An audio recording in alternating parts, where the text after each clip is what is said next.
ये आकाशवाणी रायपुर है। छत्तीसगढ़ी समाचार बुलेटिन के संग संध्या तिवारी के जय जोहार। अब सुनो आज के प्रमुख समाचार। दंतेवाड़ा जिला में आज सुरक्षा बल मन के संग हुए मुठभेड़ में 9 झीन माओवादी मारे गिस। बीजापुर जिला में 13 झीन माओवादी गिरफ्तार। छत्तीसगढ़ में आज ले भाजपा के सदस्यता अभियान शुरू और राष्ट्रीय शिक्षक दिवस के मौका में राष्ट्रपति द्रौपदी मुर्मू नई दिल्ली में दुर्ग के शासकीय स्कूल की शिक्षिका के शारदा ला सम्मानित करही। अब समाचार विस्तार ले। दंतेवाड़ा जिला में आज सुरक्षा बल मन के संग हुए मुठभेड़ में 9 झीन माओवादी मारे गए है। एमा 6 झीन माई लोगिन माओवादी घलो शामिल है, जिखर 100 बरामद कर ले गए है। मौका ले SLR 303 राइफल और 315 बोर के बंदूक समेत भारी मात्रा में माओवादी सामान बरामद करे गए है। बस्तर रेंज के पुलिस महानिरीक्षक सुंदर राज पी बताइन कि दंतेवाड़ा और बीजापुर के सीमावर्ती क्षेत्र में माओवादी मन के मौजूदगी की सूचना मिलते डिस्ट्रिक्ट रिजर्व गार्ड DRG और केंद्रीय रिजर्व पुलिस बल CRPF के सामलाट टीम ला रवाना करे गए रहिस। यही दौरान पहली ले घात लगाए बैठे माओवादी मन सुरक्षा बल मन पर गोलीबारी शुरू कर दी। जवान मन डहर ले करे गए जवाबी कार्यवाही में 9 झीन माओवादी मारे गिस। उन्हें ये अभियान में शामिल जम्मो जवान सुरक्षित हवय। ये मुठभेड़ में 9 झीन माओवादी मन के मारे जाए में उप मुख्यमंत्री विजय शर्मा DRG और CRPF मन के जवान मन ला बधाई दिन है।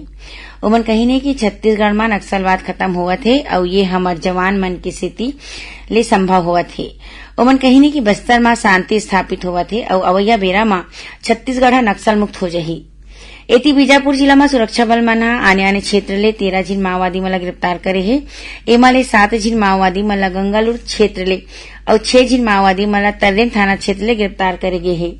इखरती ले प्रतिबंधित माओवादी संगठन के प्रचार प्रसार के सामान बरामद करे गए है।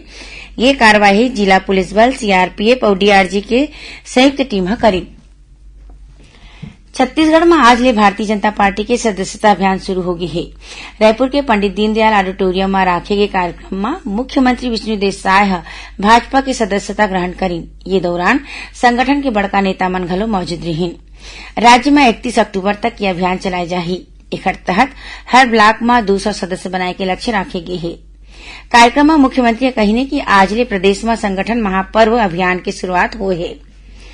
एकर पहली काली प्रधानमंत्री और भाजपा के वरिष्ठ नेता नरेंद्र मोदी नई दिल्ली में पार्टी के सदस्यता अभियान की शुरुआत करी।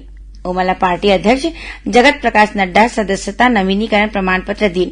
ये मौका में श्री मोदी कही कि भाजपा भारत के एकमात्र राजनीतिक पार्टी है जौन अपन काम के विस्तार करत लोकतांत्रिक प्रक्रिया के पालन करत है। ओमन कही कि पार्टी लोगन मन के अपेक्षा में खरा उतरे बर सुधार करत है। श्री मोदी कही कि सरकार जन मन योजना के माध्यम ले गांव के लोगन मन के जिंदगी में बदलाव लाना थे। राष्ट्रीय शिक्षक दिवस के मौका में 5 सितंबर के देश भर के 50 शिक्षक मन ला राष्ट्रपति द्रौपदी मुर्मू नई दिल्ली में सम्मानित करही। एमा छत्तीसगढ़ के दुर्ग स्थित खेदामारा के शासकीय स्कूल की शिक्षिका के शारदा घलो शामिल हवय। के शारदा राष्ट्रपति के हाथ ले सम्मानित होइया छत्तीसगढ़ के एकमात्र शिक्षिका हरे। आकाशवाणी समाचार ले गोड बात करत के शारदा बताइने कि कोविड-19 के दौरान ओमन अत्याधुनिक शैक्षणिक तकनीक ला अपनाइन, कंटेंट बनाए और डिजिटल टूल्स के उपयोग करीन। संगे संग गणित के नवा पुस्तक तैयार करीन और ओखर QR कोड जनरेट करीन, जेखर ले लइका मन आसानी से बिना रुके शिक्षा ले सके।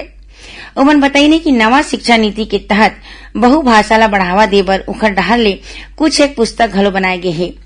हिंदी ले छत्तीसगढ़ी, अंग्रेजी ले हिंदी और स्थानीय बोली हल्बी में घलो पुस्तक बनाए हैं। एकर माध्यम ले लइका मन ला बस्तर के संस्कृति के जानकारी मिलत है। खबर के मुताबिक के शारदा शारीरिक रूप ले 80% दिव्यांग हवय और उखर एक हाथ काम नहीं कराए। एकर बाद घलो अपन मजबूत इरादा ले ओमन ये सफलता हासिल करे है, जेखर बर ओमन ला शिक्षक दिवस के दिन राष्ट्रपति सम्मानित करही। छत्तीसगढ़ी समाचार बुलेटिन आप मन आकाशवाणी रायपुर ले सुनत हव। छत्तीसगढ़ के खबर ले है आपके वास्ता और खबर के विश्वसनीयता ले है हमर वास्ता। आकाशवाणी समाचार रायपुर के प्रादेशिक समाचार बुलेटिन के संगे संग हमार समसामयिक कार्यक्रम आप रेडियो के संग अपन मोबाइल में घलो सुन सकत हव। आकाशवाणी समाचार फेसबुक, ट्विटर और यूट्यूब में घलो हावय। हमार फेसबुक पेज हरे Chhattisgarh news on AIR, Twitter handle CGAIR news और हमार यूट्यूब चैनल हरे छत्तीसगढ़ AIR न्यूज। तो अब रेडियो के संगे संग आपके मोबाइल के माध्यम ले हम आप तक पहुंचत हन। छत्तीसगढ़ के हर खबर पर सुनत रहो आकाशवाणी समाचार। अब आगू बाढ़बो बाँचे समाचार कोती।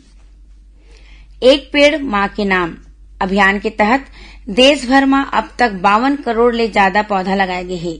एक ठी सोशल मीडिया पोस्ट में केंद्रीय पर्यावरण वन और जलवायु परिवर्तन मंत्री भूपेंद्र यादव हा कहीने कि ये अभियान मील के पत्थर साबित हुए है। खबर के मुताबिक विश्व पर्यावरण दिवस के मौका में प्रधानमंत्री नरेंद्र मोदी हा ये अभियान की शुरुआत करे रही। उप मुख्यमंत्री अरुण साव हा आज रायपुर में राज्य के जाने माने तीर्थ स्थल महामाया धाम रतनपुर में आधारित पुस्तिका छत्तीसगढ़ के प्रसिद्ध तीर्थ स्थल रतनपुर के विमोचन करी। ये मौका में उमन कही कि यह पुस्तिका बाहिर ले अवैया तीर्थयात्री और पर्यटक मन बर मार्गदर्शिका के रूप में काम करही। उमन रतनपुर के तीर्थ स्थल और पर्यटन स्थल के रूप में प्रचार प्रसार बर घलो एला उपयोगी बताइन है। प्रदेश में माई लोगिन मन ऊपर होवत अपराध के विरोध में कांग्रेस आज प्रदेश भर में मौन प्रदर्शन करी। रायपुर में नेता प्रतिपक्ष चरणदास महंत और बिलासपुर में प्रदेश कांग्रेस अध्यक्ष दीपक बैज की अगुवाई में कांग्रेस कार्यकर्ता मन ह करिया पट्टी लगा के मौन धरना दीन। ये दौरान नेता प्रतिपक्ष चरणदास महंत कहीने कि राज्य में भाजपा के सरकार बने के बाद माई लोगिन मन के खिलाफ अपराध के मामला बढ़े है।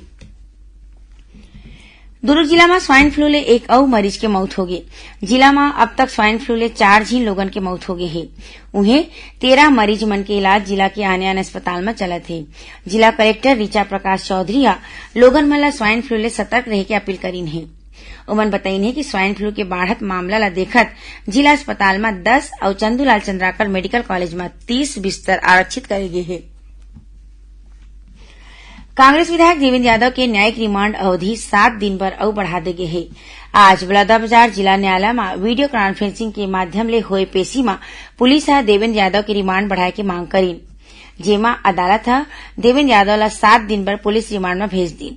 खबर के मुताबिक बलौदाबाजार में पाछू 10 जून के हुए हिंसा और आगजनी की घटना के मामला में देवेंद्र यादव 17 अगस्त ले जेल में बंद हवे। सक्ती जिला में पुलिस डहार ले खाकी किड्स नामक एक नवा पहल शुरू करेगी है। पुलिस अधीक्षक अंकिता शर्मा की अगुवाई में यह अभियान के तहत स्कूली लइका मन ला साइबर बडी और ट्रैफिक बडी के रूप में प्रशिक्षित करे जावत है। एकर उद्देश्य लइका मन ला साइबर सुरक्षा और ट्रैफिक नियम के बारे में जागरूक करना है।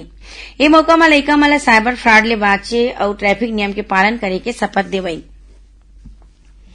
ओल्ड पेंशन स्कीम OPS चुनैया शासकीय सेवक के पेंशन निर्धारण प्रक्रिया के कार्यशाला और प्रशिक्षण काली 4 सितंबर के रायपुर स्थित शासकीय कन्या पॉलिटेक्निक कॉलेज में राखे जाही। कलेक्टर डॉक्टर गौरव सिन्हा ये प्रशिक्षण में जिला के जम्मू आहरण संवितरण अधिकारी मन ला शामिल होए के निर्देश दीन। ये दौरान कार्यशाला के जुन्ना पेंशन योजना लागू होए के बाद मृत्यु होए और असक्त सरकारी नौकरी वाले मन के प्रकरण में राशि समायोजन और पेंशन निर्धारण की प्रक्रिया के पूरा जानकारी वित्त विभाग के अधिकारी मन ला डहाले दे जाही। आदिवासी नेता नंद कुमार साह फेले भाजपा में प्रवेश कर ले है। ओमन आज ऑनलाइन भाजपा की सदस्यता लीन। सोशल मीडिया में पोस्ट करके श्री साह ये जानकारी साझा करीन। श्री साह अपन पोस्ट में लिखे है कि देश के सबले बड़े पार्टी भारतीय जनता पार्टी के सदस्यता ग्रहण करना गौरव की बात है। खबर के मुताबिक श्री साह मई 2023 में भाजपा ले इस्तीफा देके कांग्रेस में प्रवेश कर ले रही। नंद कुमार साह कांग्रेस में करीबन 8 महीना रही। आखिर में प्रमुख समाचार एक घाव फेर। दंतेवाड़ा जिला में आज सुरक्षा बल मन के संग हुई मुठभेड़ में 9 झीन माओवादी मारे गिस। बीजापुर जिला में 13 झीन माओवादी गिरफ्तार। छत्तीसगढ़ में आज ले भाजपा के सदस्यता अभियान शुरू। और राष्ट्रीय शिक्षक दिवस के मौका में राष्ट्रपति द्रौपदी मुर्मू नई दिल्ली में दुर्ग के शासकीय स्कूल के शिक्षिका के शारदाला सम्मानित करही। एक संग छत्तीसगढ़ी समाचार बुलेटिन यही सिरावत है। जय जोहार।